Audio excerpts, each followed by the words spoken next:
My name is Mara Ellis, and the night my family finally splintered didn't begin with shouting. It began with sawdust drifting gently through the air of Ellis Woodworks, golden, harmless, floating on late autumn light as if nothing ugly had ever touched it. If you had walked into our workshop that evening, you would have seen beauty. Carved walnut tables lined up like quiet soldiers, sunlight catching on sanded edges, the sweet smell of cedar and glue. You would have said something like, "What a wholesome family trade." You might have even envied me. Families like ours always look best from the outside. What they don't tell you is this.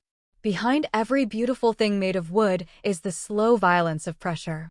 Grain forced straight, knots cut out, edges sanded until the natural shape disappears. I learned that too late.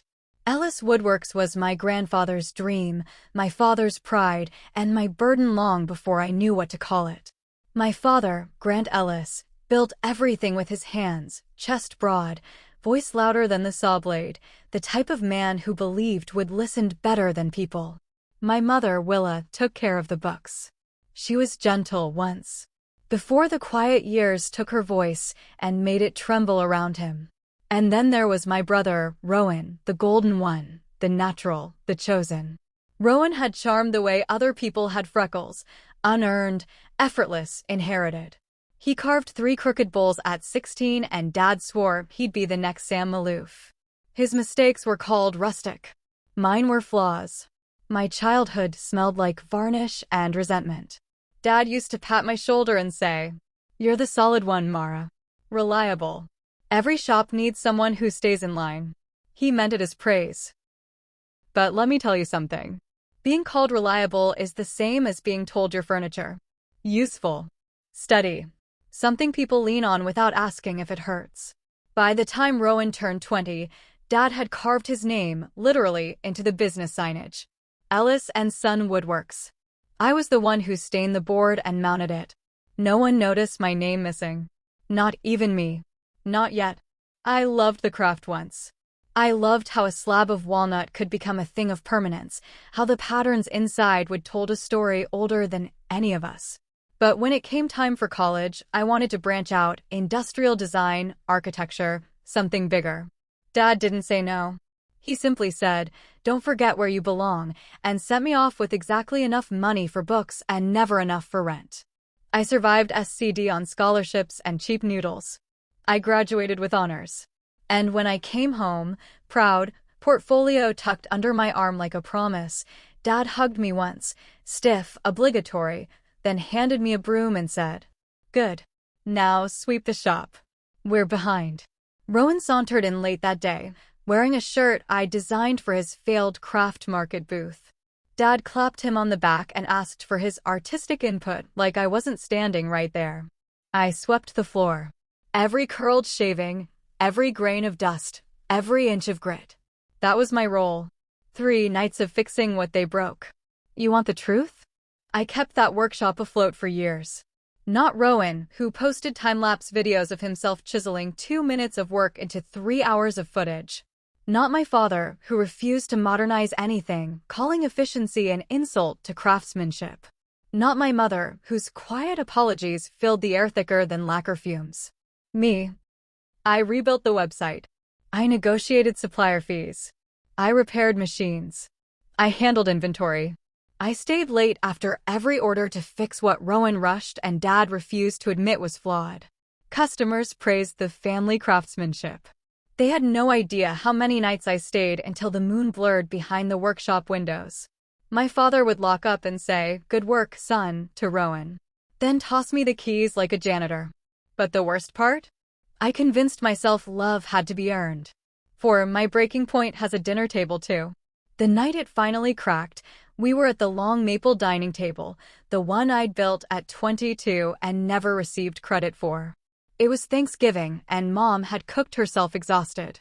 Rowan breezed in late wearing a new leather jacket, kissed her on the cheek, and winked like gratitude was a party trick.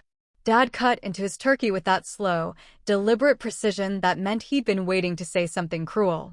"Mara," he said, laying the knife down. "Your brother's taking over the custom line starting next month." I blinked. That's my department. Well, he said lightly, sipping wine, you don't have the touch Rowan has.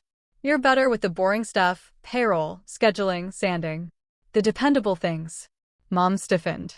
Rowan smirked into his cranberry sauce. I said nothing. Dad continued, we're also giving him your designs for the winter catalog. They have more soul when he executes them. Something in my chest shifted. Not broke, shifted, like a piece of wood drying too fast. And another thing, Dad added, voice steady, deadly. If you can't handle the redistribution of responsibility, there's the door. No rage. No raised voice. Just that tone. The one that stripped me down to sawdust. Mara, Mom whispered, eyes begging me to stay quiet, to keep the machine running. But I didn't break. I didn't cry. I didn't argue.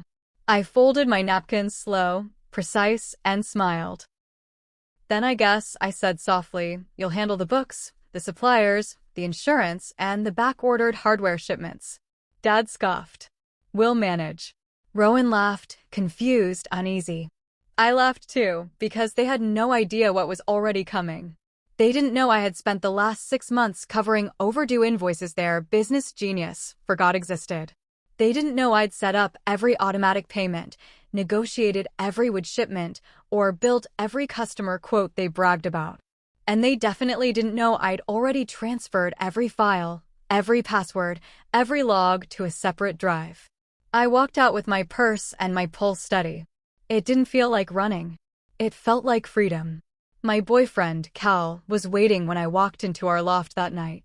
A photographer with gentle hands and soft eyes. A man who listened more than he spoke. He set down his camera. How bad? Bad enough to end it, I said, taking off my coat. All of it. I opened my laptop. Autopay to suppliers deleted. Hardware credit line revoked. Payroll access removed. Insurance authority transferred off. Each click felt like cutting strings from a marionette. Cal didn't interrupt. He simply handed me tea like he was passing me the last tool in a toolbox. By midnight, I sent a single email to my father, my mother, and the business account. Effective immediately, I am withdrawing from all shop operations and financial responsibilities. Do not use my designs, my accounts, or my credentials going forward. Emmy. I didn't add explanations. Precision is its own language.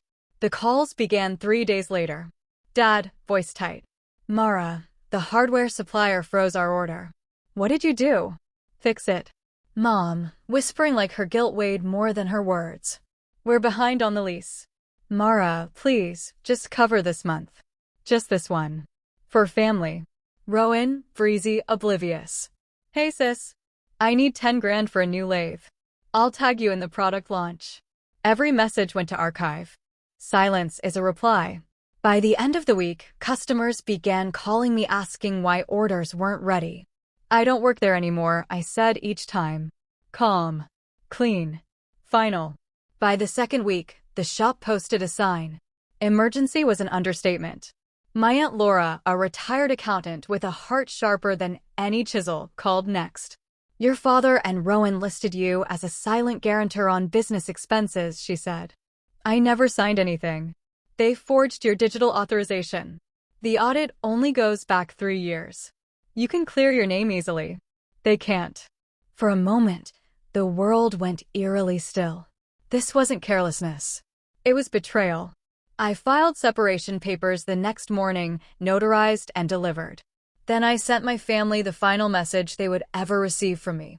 I am not responsible for your debts, choices, or business practices. Do not use my name again. Mara. No emotion. No threat. Just truth. The sharpest tool I owned.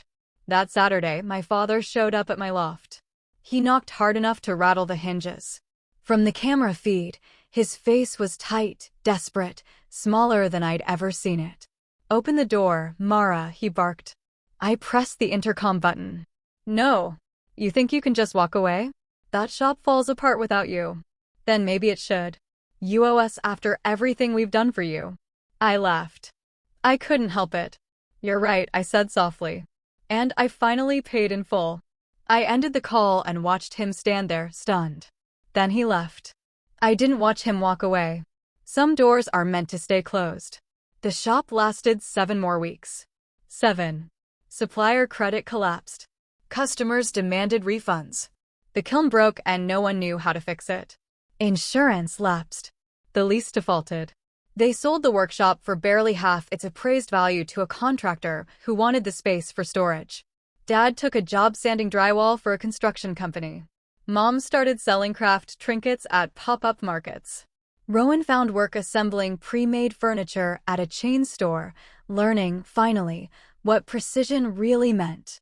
Meanwhile, I moved into a studio downtown, sunlight pouring across the white floors like forgiveness. And I started designing again. For myself, not for them. My proposal for a local museum was accepted. The theme was after grain, the shapes would take after pressure breaks it.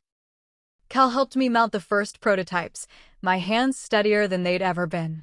On opening night, the gallery buzzed with voices, footsteps, admiration.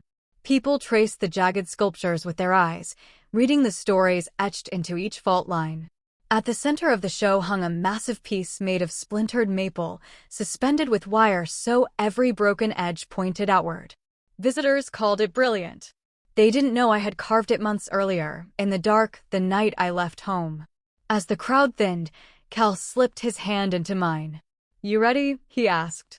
I turned toward the last piece, a wooden plaque behind glass. The very napkin I'd folded at Thanksgiving. People thought it was symbolism. It was simply evidence. My parents came to the Midpoint exhibition, not to congratulate me, but because they couldn't resist seeing what I'd become without them. They stood awkwardly near the entrance, Rowan shifting from foot to foot. Dad approached first. "We need to talk," he said. "No," I replied. "You need to listen." He swallowed. "We're struggling, Mara." The bank, I interrupted, "doesn't accept guilt as payment." Mom stepped forward, eyes glossy. "Just help us this once. Please." I shook my head. "You mean until I settle your debts again?" Rowan muttered, "You're acting like you're better than us." I met his eyes. "No. I'm acting like I finally believe I'm enough." The room had gone silent, a gallery turned theater. The broken wood sculpture loomed behind me like a witness. I gestured to it. "You see that piece? You can glue broken wood, but the shape is never the same. You can rebuild it, but you don't get to force it back into the structure it escaped." Dad frowned. "What does that even mean?" "It means," I said, voice steady, "you can fix your life or not. But I am not a piece you get to reattach." Cal came to stand beside me, warm and sure. I looked at my father, the man who once told me if you have a problem, there's the door, and said, if you have a problem, there's still the door. This time, he understood. They left. And the gallery erupted into applause as the door whispered shut. Later that night, after everyone had gone, I stood under the soft glow of the last spotlight in the gallery. Cal touched my shoulder. "You okay?" "I think so," I said. "It's strange. The silence doesn't hurt anymore." "That's because," he murmured, "it finally belongs to you." Outside, snow began to fall, quiet, slow, unburdened. For once, so was I. My parents' house was sold soon after, the one my grandfather built plank by plank.